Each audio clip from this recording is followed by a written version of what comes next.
भोजपुरी हो या बॉलीवुड, किसी में इतनी औकात नहीं कि खेसारी को 15 दिन से गाने ट्रेंड हो रहे हैं, 2 सप्ताह से गाने ट्रेंड हो रहे हैं, लेकिन किसी में इतनी औकात नहीं कि उस गाने को ट्रेंड से हटा सके।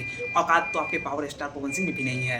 अगर इतना ही औकात है तो 15 दिन से 2 सप्ताह से जिस गाने को ट्रेंड करवा रहे हैं खेसारी लाल यादव, उस गाने को हटा के तो दिखवाइए। पूरी इंडिया में किसी की ताकत नहीं है कि खेसारी को एक ही गाने ट्रेंड कर रहे हैं, लेकिन किसी की इतनी हैसियत और औकात नहीं कि उस गाने को हटा सके।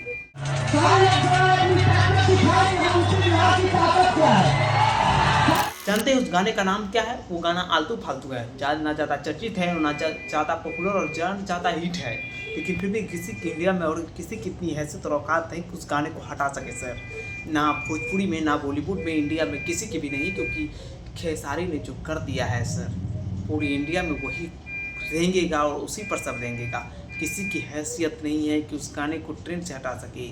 अगर हटेगा तो 1 महीने बाद ही हटेगा, नहीं है तो जाके देख लीजिए। इस गाने को ट्रेंड से हटाने के लिए बहुत सारे कंडे अपनाए गए, लेकिन किसी में हैसियत नहीं थी।